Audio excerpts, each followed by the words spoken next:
हाल चाल। आज है हमारा PYQ रिवीजन बूस्टर की सीरीज 2। कल की क्लास आप लोगों ने बहुत अच्छी देखी, आप लोग के कमेंट थे कि हेल्पफुल थी।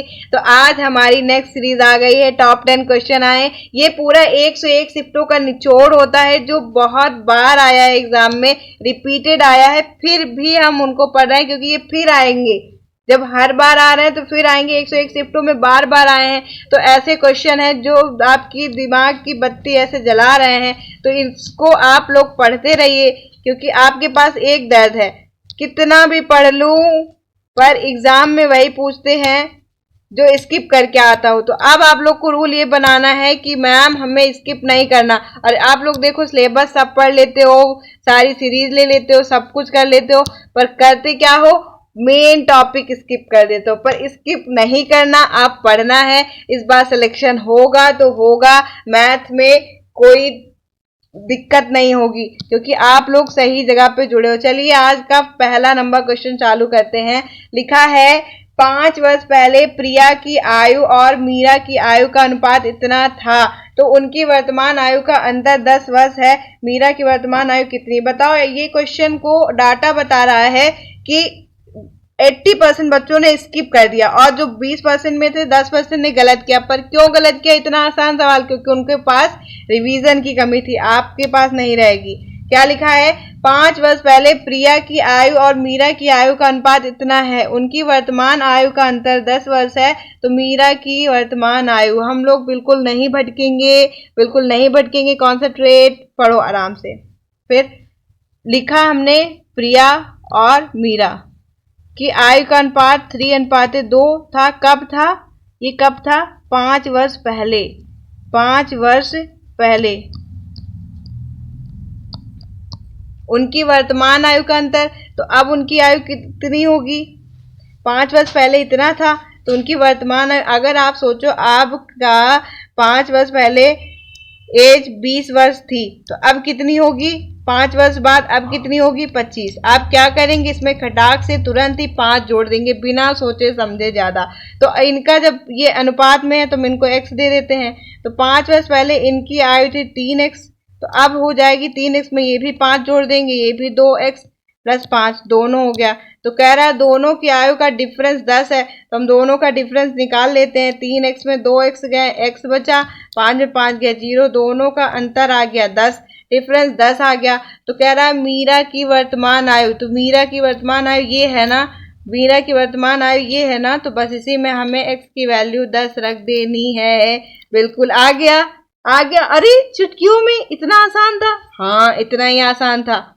बेस्ट मेथड है, घुमा नहीं रहना। तो अब आपको यहाँ लिखना है 2 गुणे x की जगह 10 प्लस 5, 10 दूना 20, 20 5 25, आपका आंसर आ गया 25। अब ऑप्शन पहले से ठीक है कि आपको श्योरिटी हो कि हाँ ये सही पढ़ाया जा रहा है, फिर ये जो आंसर की जनरेट हुई है वहां से डाली गई है वो है रियल एग्जाम पेपर की है जो 2026 में हुए हैं ग्रुप डी के, वो निचोड़ है जो बार बार रिपीटेड था वो। ठीक है, अब आते हैं हमारा नेक्स्ट क्वेश्चन पर। समझ में आया? समझ में आया तो थंबनेल भेज दो, थंब भेज दो एक बार। लिखा है यदि किसी गोले का पृष्ठीय क्षेत्रफल 5544 सेंटीमीटर स्क्वायर है तो उसका डायमीटर क्या होगा, व्यास क्या होगा, बताइए।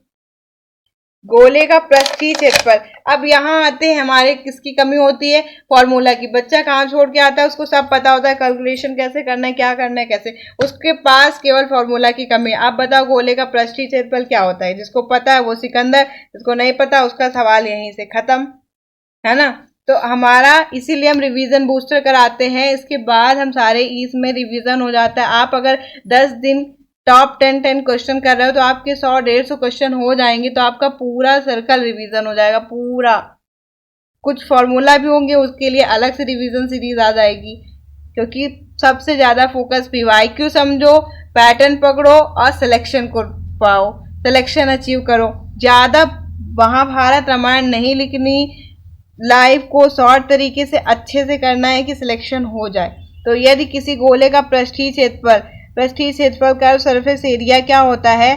4πr² होता है। तो उसका डायमीटर पूछ रहा है, तो पृष्ठीय क्षेत्रफल हमारा कितना है? 5544 सेंटीमीटर। तो 5544 बराबर 4 पाई की वैल्यू कितनी होती है 22/7 इंटू आर स्क्वायर। तो पहले हम आर निकाल लेते हैं, आर की वैल्यू निकाल लेते हैं तो फिर हमारा डायमीटर निकल आएगा। तो आर की वैल्यू निकाला हमने, आर स्क्वायर किया तो ये 5544, ये सारी चीजें इधर आ जाती। तो आपको पता है गुणा, अगर हमारा ये चीजें गुणा में हो और बराबर में भेजना हो उस पार, तो वो कहते ना कि अगर तुम मेरे तरफ आए तो तुमको उल्टा करके मारूंगा, मेरे घर में घुसे तो उल्टा करके मारूंगा। बस यही है, ये इसके घर में जाते हैं, ये उल्टा होने इसके घर जाते हैं कि हमें आर भगा रहा है, आर वैल्यू निकलवा रहा है, तो ये क्या करता है उल्टा करके मारता है। ऐसे 7/22 कर देगा, 4 को 1/4 कर देगा और इनको मारेगा। अब मारेगा कैसे, काट काट के ऐसे, 11 दूना 22, 11 पच्चे 55, 11 चौक 44, फिर 2 और 4 है, 2 से काटेंगे, 4 दूना 8 से कट जाएगा, 8 छंग 48, 2 बचा, 8 6 24। आपका आ गया आर स्क्वायर बराबर 63 गुणे 7। अब बच्चा क्या करेगा, फिर वही घिसी पिटी गलती, वो इनका गुणा करने की मिस्टेक करेगा, लेंदी लेंदी नहीं। अगर ये स्क्वायर में है तो हमें क्या निकालना है, आर बराबर रूट, इसको रूट रखो। 63 के फैक्टर क्या होते हैं, 9 सत्ता 63 इंटू 7। तो आपका 7 से एक 7 निकला और 9 किसका होता है, 3 का। तो 3 इंटू 7 बराबर आ गया, 3 इंटू 7 बराबर आ गया 21, 7 त्रिक 21। तो आपकी आर की वैल्यू क्या आ गई है, आर की वैल्यू आपकी आ गई 21। तो हमारा डायमीटर क्या होता है, रेडियस का डबल होता है, तो 21 का डबल हमारा डायमीटर कितना हो जाएगा, 40। फिर आता है हमारा नेक्स्ट क्वेश्चन, कह रहा है एक दुकानदार अंकित मूल्य पर 20% छूट देने के बाद 10% प्रॉफिट करता है, तो 880 रुपये अगर मार्केट प्राइस है तो क्रय मूल्य सीपी बताओ। अब ये ऐसा क्वेश्चन है तो बच्चों को कंफ्यूज भी करता है, पागल भी करता है, कैसे करें। कई टीचर ने बताया सीपी लिखो, एमपी लिखो, एसपी लिखो, फिर उसका ऐसे ऐसे लच्छेदार घुमाओ, कुछ नहीं करना। ऐसे सीधे आपके पास सूत्र होना चाहिए, एमपी अपान सीपी। एमपी अपान सीपी बराबर 100 प्लस एक्स अपान 100 माइनस एक्स।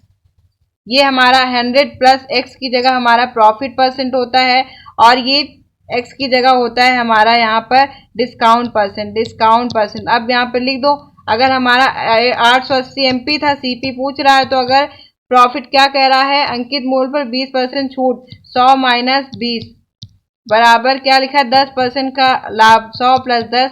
अब बराबर इसको हम सॉल्व कर लेंगे, 880 अपान सीपी बराबर 110 अपान 80 आ गया। तो सीपी की वैल्यू निकालेंगे तो हमारा ये तिरक गुणा हो गया, 880 इंटू 80 अपान 11, तो 11 अट्ठे 88, 80 64। आपका आ गया 64 और ये 0 640। आंसर मैच किया। बस ये संजीवनी बूटी, मेरी एक सीरीज चल रही है संजीवनी बूटी, जहां पर कहते हैं संजीवनी बूटी, आपको वो फॉर्मूला संजीवनी बूटी के तरीके एक रजिस्टर में लिख लेना है, क्योंकि ये बहुत जरूरी है, बहुत पूछा जाता है। हर एक शिफ्ट में एक सवाल इससे आएगा और बच्चा हर शिफ्ट में गलत करके आएगा, पर अगर आप कर रहे हो, आप बात मान रहे हो, तो आप नहीं करके आओगे, ये भी लिख लो। फिर लिखा है पी और क्यू मिलकर एक टंकी को 3 घंटे में भर सकते हैं। अच्छा जी, पी और क्यू, हमारे लल्लू पहलवान तो 1 घंटे में भराते हैं, है ना, क्योंकि इनको पढ़ने को बस ना कहो। पी और क्यू एक टंकी को 3 घंटे में पानी भर सकते हैं। यदि पी अकेले उस टंकी को 12 घंटे में भर सकता है, पी कह रहा हम अकेले 12 घंटे में भरेंगे, हम ज्यादा ताकतवर हैं, अकेले भरेंगे, ठीक है। तो क्यों अकेले उसी टंकी के चौथाई भाग को, 4th भाग को कितने समय में भरेगा, बताओ। पी क्यू की ताकत तो आजमा लिया। अब हम इनका जब हमें ऐसे निकालना होता है तो हम इन दोनों का, जब पी क्यू के कार्य क्षमता की बात हो तो एलसीएम निकाल लेते हैं। 3 और 12 का एलसीएम क्या होता है, लासा क्या होता है, 12 भी होता है। तो इनका कार्य और क्षमता और समय एक दूसरे के अपोजिट होते हैं, तो ये क्षमता दी हुई है, ये इनकी क्या दी है, कार्य करने की क्षमता। हम यहाँ पर उल्टा कर देंगे तो ये हमारा समय आ जाता है। तो 3 का हमने भाग दिया, 3 चौको 12, 12 एकम 12। तो पी और क्यू मिलकर 4 दिन में काम कर सकते थे। वही काम पी अकेले अगर कर रहा है तो 1 दिन में कर रहा है, 1 घंटे में कर रहा है। तो क्यू की क्षमता क्या आ गई, पी प्लस क्यू बराबर लिखा 4। तो पी की वैल्यू हमने 1 लिख दी, तो क्यू बराबर 4, तो क्यों की क्षमता क्या आ गई, 4 - 1 बराबर 3। वही काम क्यों 3 घंटे में करेगा, तो कह रहा है क्यों अकेले उसी टंकी की क्षमता कितनी है, 12 के चौथाई भाग 1/4 को कितने घंटे में करेगा। क्यों को करना है तो क्यों की क्षमता कितनी थी, 3, ये 3 का प्रयोग करेगा। 3 चौको 12, 3 चौको 12, खत्म। 1 घंटे में कर सकता है। इसको फिर से समझ लो, कंफ्यूज हो गए होगे। पी और क्यू मिलकर एक टंकी को 3 घंटे में भर सकते हैं, भर दिया। पी अकेले 12 घंटे में भर सकता है। तो 3 और 12 जब ऐसा हो, समय क्षमता की बात हो, तो ये हमारा व्युत्क्रमानुपाती होता है। तो इनका एलसीएम निकालते हैं। 12 आया, 12 से हमने भाग दिया, 3 चौको 12, 12 एकम 12। तो पी और क्यू की का समय था, पी और क्यू मिलकर 4 घंटे में करते थे, पी 1 घंटे में कर रहा है। तो क्यू की वैल्यू हमने निकाल ली, 4 - 1 13, 4 - 1 3। तो क्यू कितने समय में करेगा, तो कह रहा है 12 का चौथाई। अब 12 का हमें चौथाई चाहिए, 1/4, ठीक। और कितने समय में करेगा, तो क्यू की क्षमता कितनी थी, 3। क्यू की क्षमता यहाँ पर कह रहे कंफ्यूज है मैम, चलो फिर समझो। टोटल काम था 12, जो कि क्यू को करना था, इसी का 1/4 भाग करना था। तो क्यू की क्षमता कितनी थी, क्यू की क्षमता थी 3, क्यू की क्षमता थी 3, क्यू 3 क्षमता से कर रहा था, तो 3 इसने इधर नीचे भेज दिया। 3 चौको 12, 3 चौको 12, 12 12 खत्म। क्यों 1 दिन में कर सकता है। अगर आप लोग ये सीरीज डेली देख रहे हैं तो आपका रिवीजन, आपकी प्रैक्टिस, आपके स्कोर बहुत जल्दी बढ़ेंगे। लिखा है रश्मि ने 6800 में 34 मोबाइल स्टैंड खरीदे। अब वह इन स्टैंडों को बेचकर 1 लाख व्यवसाय शुरू करने का फैसला करती है। वह 13,600 में कितने स्टैंड खरीद सकती है। बस कंफ्यूज हो गए। हम बिल्कुल छोटे तरीके से करते हैं। वो कह रहा है 6800 में 34 खरीदे, तो एक कितने का रहा होगा, एक स्टैंड कितने का रहा होगा, आपका एक स्टैंड रहा होगा 6800/34। तो कह रही है कि अब वो 13,600 में कितने खरीदेगी, एक स्टैंड इतने का है। 13,600 में कितने स्टैंड आएंगे, 13,600 में कितने स्टैंड आएंगे, इसी को हम 34/6800 कर देंगे। ये हमारा 0 से 0, 17 चौक 17 51, 17 चौक 68, 17 दूना 34, 4 नहीं 12, 1 13, 4 चौक 16, 32 दूना 34 दूना 68, 34 दूना 68 आ गया, आ गया। बस इतना सा था, कहाँ कंफ्यूज हो गया। चलो अब हम डिटेल में फुल बता देते हैं। जैसे लिखा है 6800 में 34 मोबाइल स्टैंड खरीदे, तो लिखेंगे एक स्टैंड कितने का था। आप ही सोचो, 6800 में 64 लाओगे तो एक स्टैंड कितने का था, 6800/34, 17 दूना 34, 17 चौक 68, 4 दूना, ये आ गया हमारा 200 का था। तो कह रहे हैं ये कि 13,600 में कितने खरीदे। अब एक स्टैंड 200 का है, एक स्टैंड 200 का है, तो कितने स्टैंड एक्स स्टैंड रहे होंगे जो 13,600 के थे। जब आप भी अगर एक कॉपी अगर आपकी 10 रुपए की है, अगर 5 कॉपी आप लाए हैं 50 रुपए की, तो कितनी कॉपी लाए हैं, 10 बचे 50। वैसे ही एक्स की वैल्यू निकालेंगे तो 13,600/200, 0 से 0 खत्म, 6 8 68 आंसर। समझ में आया, आ रहा है, क्या बोलती पब्लिक, सोल्यूशन समझ में आ रहे हैं। क्लास अच्छी है, क्वेश्चन अच्छे हैं, बेस्ट क्वेश्चन है। हल्के क्वेश्चन तो सब कर लोगे, जो नॉर्मल एग्जाम में रिपीटेड है, जहां से मेरिट बनती है, वो क्वेश्चन लाए गए हैं केवल आज। नो एक्स्ट्रा, नो मोर, नो फालतू डिस्कशन। लिखा है 2 पाइप एम और एन एक टंकी को क्रमशः 10 मिनट और 15 मिनट भर सकते हैं। दोनों पाइप एक साथ खोले जाते हैं, लेकिन 5 मिनट बाद पाइप एम बंद कर देते। क्यों कर देते? पाइप एम जी थक गए, कह रहे हम नहीं करेंगे। तो अब बताओ कैसे करोगे। अब तुम ही लोग 2 लोग काम कर रहे हो, तुम्हारे साथ वाला अगर काम करना बंद कर दे तो तुम जल के भुट्टा हो जाओगे। मैं अकेले करूंगा इतना सारा काम? तो वही करना है, पर इसका आंसर निकालो। क्या लिखा है, 2 पाइप लिखेंगे एम और एन, पाइप बना दिया। क्रमशः 10 मिनट और 15 मिनट में कर सकते हैं दोनों की क्षमता। दोनों पाइप एक साथ 5 मिनट बाद, तो इन दोनों की पहले हम निकाल लेते हैं टोटल कितना पाइप थी। तो जब ऐसा हो तो सीधे आप एलसीएम निकालिए। 30 आया हमारा, 10 त्रिको 30, 15 दूनी 30।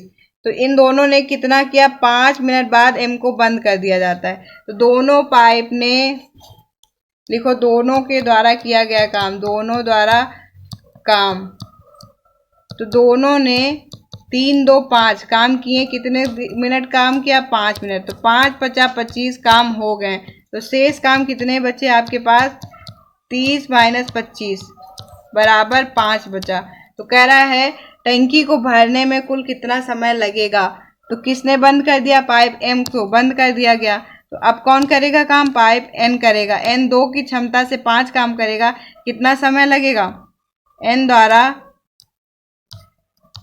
5 काम 2 की क्षमता से किए गए। 2 दूना 4, ये 2.5 घंटे में लेगा। एन हमारा 2.5 घंटे में हो गया।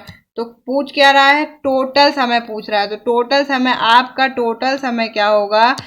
टोटल समय जब आपने यहाँ पर 5 घंटे यहाँ लगाए, 2.5 घंटे यहाँ लगाए, तो टोटल समय कितना हो गया? कुल कितना हो गया? 5 2 7, 7.5 घंटा। 7.5 घंटा हो गया। 7.5 आवर्स, 7.5 आवर्स हो गया। आया समझ में? फिर आ रहा है 100 मीटर की दौड़ में ए कोई निश्चित दूरी 36 सेकंड में तय करता है, बी वही दूरी 45 सेकंड में तय करता है। इस दौड़ में ए बी को कितने मीटर से? अब भैया ये क्वेश्चन आपको कमेंट में घर से करके लाना है।